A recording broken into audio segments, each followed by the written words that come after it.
This is a production of WKNO Memphis. Production funding for Behind the Headlines is made possible in part by the WKNO Production Fund, the WKNO Endowment Fund, and by viewers like you. Thank you. The effort to launch 1,000 new businesses in Memphis tonight on Behind the Headlines.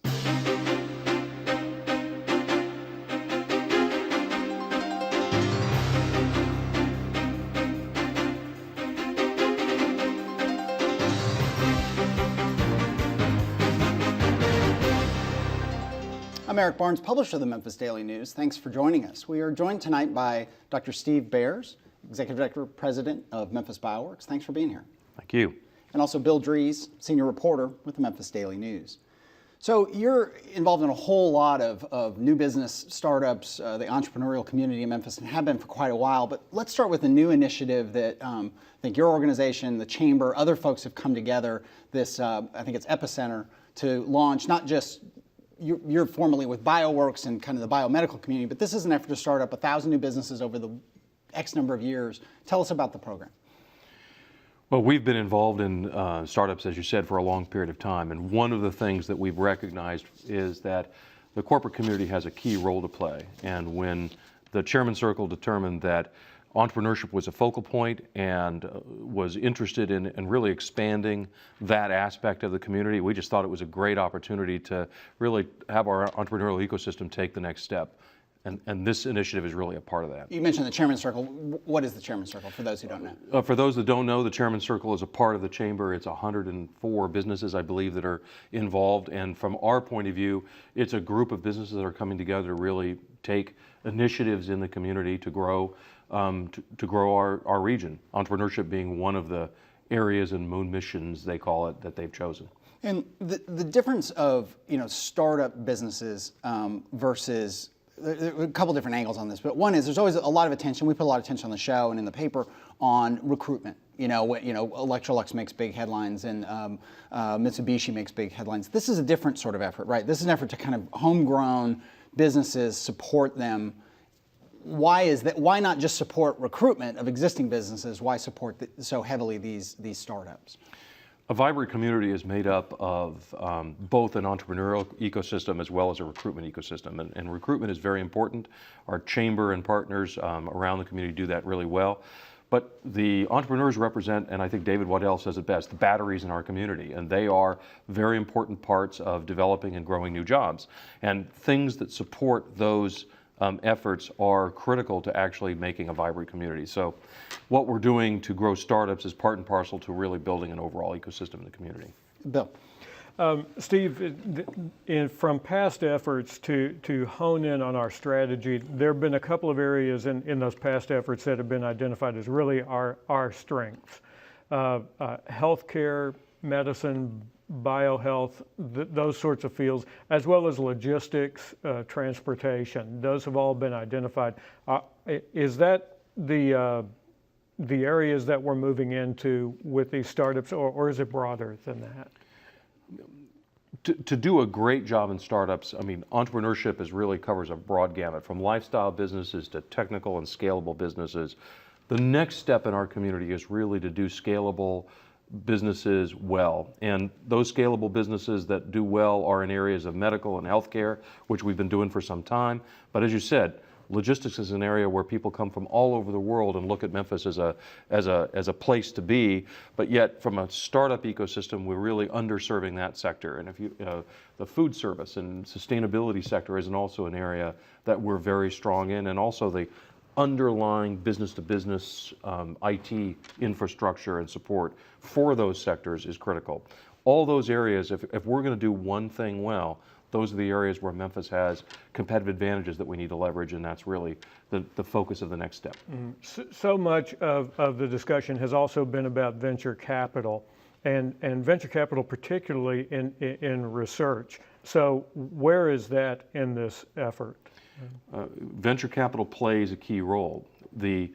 Most people think of venture capital, but venture capital comes in stages. There's roles of early stage and there's roles of later stage. And one of the biggest gaps that we've worked to fill over the last few years has been the early stage venture capital. And in the days when Memphis Tomorrow and the Fast Forward program was led through that Memphis ED program, their support led us to start an organization called Innova, which is an early stage venture capital fund. And it was very critical to fill in the gap, to helping these early stage companies kind of get through that very difficult chasm of start to first revenue. And that's really what Innova's done, and that's bringing additional venture capital to the table. And those are the people who are who are the pioneers, really, who are putting up the money, as you said, on the front end, and there's risk for the later stage venture capitalists. I don't want to, minimize that, but these are the folks who are starting out in these efforts. Early stage is the hardest part of the entrepreneurial ecosystem. Whether you're an entrepreneur that starts out with an idea and you have to go figure out how you're going to sell somebody to put a little bit of money in there just to get it to that first phase, or whether it's the early stage venture angel or venture capitalist that's putting in that money, both of them have to come together to really make an ecosystem work. But in addition, you have to have mentors and incubators, and all that is really part of what we call the entrepreneurial ecosystem that's required in order to do new companies well. So when the venture capital organizations at all of these different stages are able to see what Innova has done over several years, is able to see, in effect, buildings being built for these companies and for other companies as well. What role does that play in creating momentum for other venture capital firms to wade into the water, so to speak? Well, venture capital follows great ideas and great teams. And so the first step is you've got to come up with a portfolio of companies that are really coming through the ecosystem looking for it. And then a small fraction of those companies actually get that early stage capital and then move through the process, ultimately creating jobs and growing and becoming something that the community looks at as part of the ecosystem of small businesses and then ultimately large businesses. We've got a long history of that in our community. If you look at the FedExes and the AutoZone, I mean, we've seen that through that whole cycle.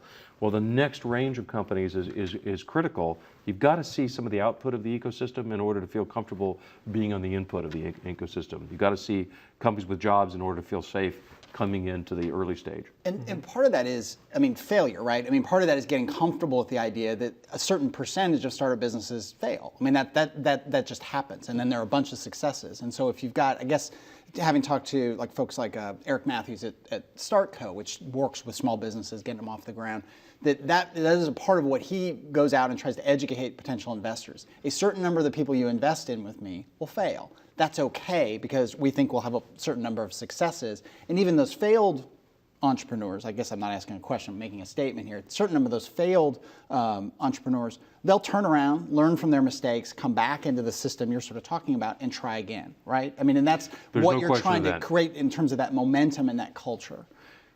That's absolutely correct. But in order for you to attract capital, you certainly can't plan for failure. You've got to look at every company as a chance for success. In order to do that, you have to be cautious and thoughtful and methodical about how you bring companies in. So most really great early stage venture capital funds and venture capital processes invest small amount of money. What you really want to do is fail early. And you want to say, is this business plan going to work? If it doesn't work, the entrepreneur can pivot and move and turn before you invest way too much money and you can't go backwards. So the trick here is not to fail. The trick is to change and pivot and transition early in the process, so you don't have too much invested in a model that can't work. And you talk also about mentorship and supports. Talk a little bit more about what Bioworks has done, and then again with this new initiative in terms of supporting people through this process. It's not just giving them the money, saying go make it happen and come back when you're successful. There's a whole lot of support that can go into these companies. And that's really critical. And what is going on at my colleagues at StartCo, what Bioworks is doing, and what we're doing over at Emerge Memphis is really about mentor-driven entrepreneurship. And it's really important that an entrepreneur can learn from the mistakes of others. They don't want to learn on the capital of others, they want to learn from the mistakes of others. So mentors play a critical role. That's why often an ecosystem follows the in the footsteps of successful entrepreneurs before. We have a lot of medical device entrepreneurs, so therefore we can fund and get investment into medical device companies because we have a pool of really talented mentors that can guide and work and say, oh, don't go down that road, go down that road.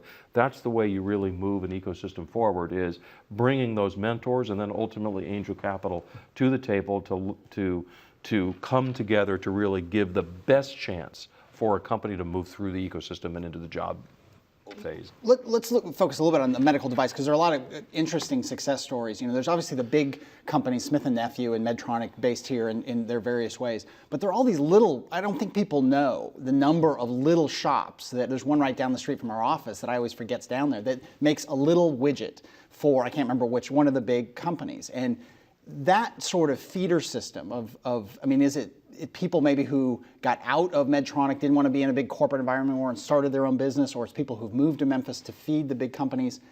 That goes on way more than I think gets reported.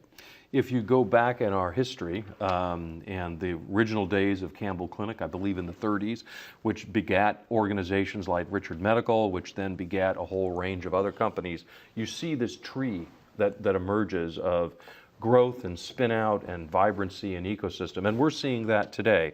And right now we have a portfolio of great little companies that are supplying the major companies with manufacturing support, with new products, new ideas. And that becomes the feeder system to the kinds of efforts that we're doing with our 0 to 510 accelerator and other kinds of activities to really take, okay, what's the next generation?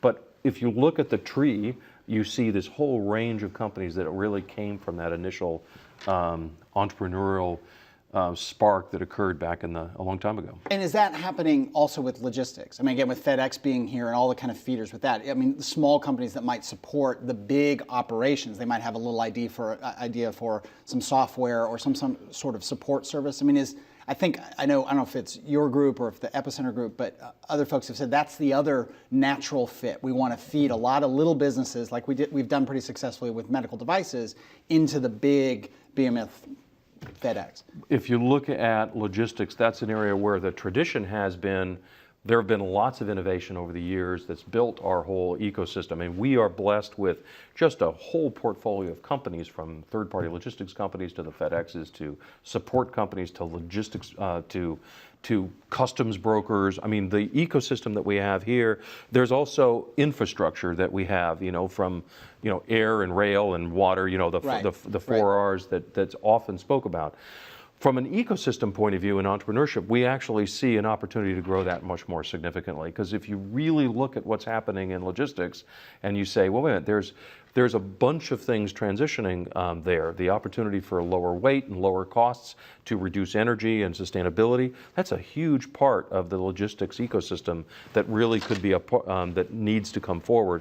And if you look at all the areas, there's actually some areas that are underrepresented, and I think an opportunity for Memphis to really grow and expand. We should be the innovation capital for logistics, and we're not there yet. I think as part of the Epicenter program, that's clearly what we see as part of the direction that we want to take it. Yeah. Bill. So I think when people think about jobs announcements, that they think of some big company that's going to generate 300, 400 jobs. But the actual scope, especially in the wake of the recession, seems to be much smaller than that. So is our model, is the more realistic model, lots of companies that are perhaps 100, maybe under 100 jobs for us? I think practically economic development, and there are great experts in our community that do that, but all of them would probably tell you that you want lots of shots on goal. You want recruitment of large companies, you want recruitment of small companies that support the large, you want the new energy and the new companies to emerge, and that's the nature of an urban and municipal system that we have in our community. We have the opportunity for all that. I personally believe that kind of where we're focused on is what can we do to build that small piece of the ecosystem? But what we've learned over the years in entrepreneurship is doing great entrepreneurship requires the corporate community at the table. The corporate community has ideas, they have purchase orders, they can tell you what they really want. All of that is a real key role. So the great ecosystem of Memphis is only going to be augmented when the corporate community stands up arm in arm and links in. And that's what I think this Chairman Circle and the Epicenter was all about, or one of the key things was stepping up and bringing in the corporate ecosystem into our community to help with these startups. They say that there's nothing that validates a new business like a purchase order, okay? And the people that can give a purchase order are the corporate community. So there's a natural partnership between the corporate community and the startup ecosystem. Okay. Let's talk about BioWorks in particular, because we were talking before we started rolling on the program about everything that's happening on Union Avenue, what's kind of Main Street of the medical center, the traditional medical center. BioWorks is certainly a part of plans that are now really blossoming. We're seeing steel come out of the ground, buildings about to open, and this has been a long time coming and a lot of hard work in building what's now happening along that corridor. And this is, I should say, for people orienting, the area around the old Baptist hospital, which came down, what, 5 years ago now? Actually, it came down in 2005. 2005. The original hospital came down in 9 years. 2005. Okay. Yeah, Yeah. a long time ago. But back to the plant, as Bill said, I interrupt, just wanted to orient people. Yeah, what's amazing is if you go back to the time, BioWorks started in 2001. And at the time in 2001, there's a lot of change going on in the medical center, much like medical centers around the community. Things were changing, and medical centers had to change with it. We had more capacity for beds than we needed, but what we didn't have is commercialization. We didn't have any of the other pieces that we needed to do. So the transitions that occurred in the 2001 phase, with Baptists donating their facility to BioWorks, and then ultimately us doing the demolition and then the cleanup, that's really allowed us to say, okay, what could the medical center become?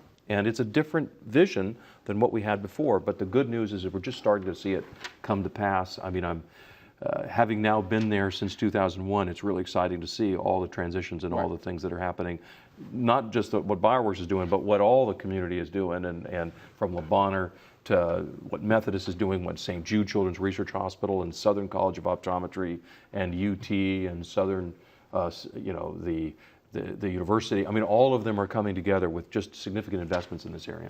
So much of that, too, is oriented around research. As you said, our medical center before this transition was all about beds. I mean, it was about beds in big towers with beds in those towers. Now we're much more oriented toward research as well as commercial applications as an end result of that research. So how is our research capacity, our infrastructure for that, in your view?